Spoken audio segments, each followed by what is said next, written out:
గోపాలపట్నం సమీపంలోని కొత్తపాలెం జంక్షన్ నుంచి రోడ్డు 60 అడుగుల మేర వెడల్పు చేసే నేపథ్యంలో స్థానికంగా ఇదే అంశం చర్చనీయాంశంగా మారింది. ప్రస్తుతం మార్కింగ్ చేస్తున్న ప్రకారం రోడ్డును 60 అడుగుల మేర విస్తరిస్తే ప్రస్తుతం ఉన్న ఇళ్ళు, ఆ తర్వాత నివాస స్థలాల పరిస్థితి ఏమిటి, వారికి ఎటువంటి పరిహారం అందుతుంది, అందుకు గల పరిమితులు ఏమిటి తదితర అంశాలకు సంబంధించి స్థానిక కార్పొరేటర్ దాడి వెంకట రమేష్తో JK news face to face. అందరికీ నమస్కారం. మనం GVMC 89వ ward corporator Dadi Venkata Ramesh గారి ఆఫీస్లో ఉన్నాం. అంటే ఈరోజు మనం ఆయన్ని కలవడానికి గల ప్రధాన కారణం ఏమంటే 89వ వార్డు కొత్తపాలెం నుంచి అటుగా నరవెల్లి వైపు ప్రాంతం అన్నది చాలా కాలం నుంచి కూడా కాస్త రోడ్డు ఇరుకుగా ఉంటుంది. అయితే గతంతో పోల్చి చూసుకున్నట్లయితే ఇటీవల కాలంలో ట్రాఫిక్ అనేది విపరీతంగా పెరిగింది. ఎందుకంటే గతంలో వందల సంఖ్యలో ఉన్న ప్రజలు ఇప్పుడు ప్రస్తుతం లక్షల్లోకి మారారు. ఈ క్రమంలోనే ఇక్కడ ఒక 60 అడుగుల రోడ్డు అనేది శాంక్షన్ అయింది. దీనికి సంబంధించి అది ఎలాంటి కార్యకలాపాలు, ఈ క్రమంలోనే కొంతమంది ప్రజలు తమ ఇళ్లను అదేవిధంగా భూములను కూడా కోల్పోవాల్సినటువంటి పరిస్థితి అనేది ఏర్పడింది. దీనికి సంబంధించి మాట్లాడదాం. సార్ నమస్కారం అండి. నమస్తే సార్. ఏంటి ఒకవైపు మనం ఏమనుకోవాలి, 60 అడుగుల రోడ్డు వస్తుందని చెప్పేసి సంతోషపడాలా, కొంతమంది విలువైనటువంటి భూములు ఆస్తులు పోతుంది బాధపడాలా? ఒకటండి, ఇది మన కూటమి ప్రభుత్వం వచ్చిన తర్వాత ఈ భవిష్యత్తు పిల్లలను దృష్టిలో పెట్టుకొని స్టేట్ వైడ్ అంతా కూడా కొన్ని ఇంపార్టెంట్ రోడ్లన్నీ కూడా సెలెక్ట్ చేశారు. అందులో నా గ్రామం మీద వెళ్ళే రోడ్డు కూడా అందులోకి రానైతే నా అదృష్టంగా అయితే నేను భావిస్తాను. కొంత ఇబ్బంది కలిగిన భవిష్యత్తు బాగుంటున్న ఆలోచనతో ప్రజలు నన్ను అర్థం చేసుకొని, మా ఎమ్మెల్యే గారు మమ్మల్ని అర్థం చేసుకొని మాకైతే సహకరిస్తారని అయితే నాకు పూర్తిగా నమ్మకం అయితే ఉందండి.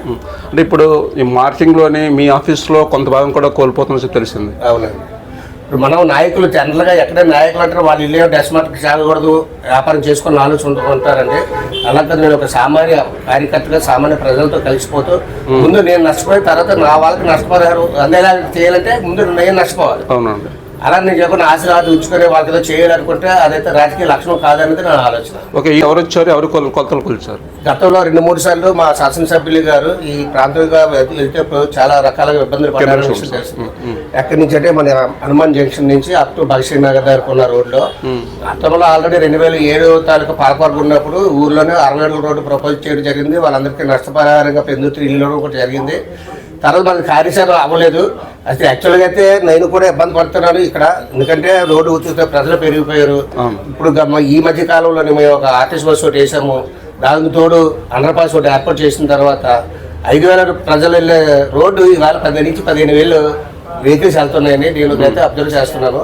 నేనైతే స్వాగతిస్తున్నాను. నా ప్రజలు కూడా నమ్ముతారని అయితే నేను ఆశిస్తున్నాను.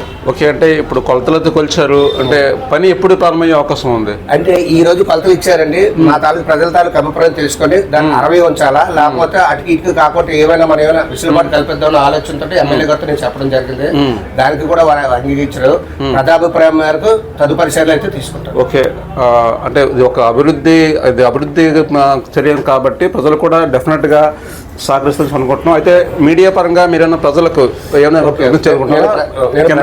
నేను ప్రజలకు చెప్తున్న విషయం ఏంటంటే మనకి ప్రాపర్ డాక్యుమెంట్స్ ఉండి మన ఆస్తి గారిని కోల్పోయలేకపోతే నష్టపరిహారం టీడీఆర్ లేకపోతే వాళ్ళకి ఇల్లు రప్పించడానికి నా ప్రయత్నం అయితే చేస్తాను ముమ్మరంగా. దానికి సంబంధించిన డాక్యుమెంట్స్ మాత్రం ఉండాలి. ఏదో మాట చేయాలంటే అయ్యే పని కాదు. ఈ రోజుల్లో మన దగ్గర పేపర్స్ ఏ ఉంటే దాని తగ్గ నష్టపరిహారం ఇప్పించడానికి నా వంతు నేను కృషి చేస్తానని నా ప్రజలకు తెలియజేస్తాను.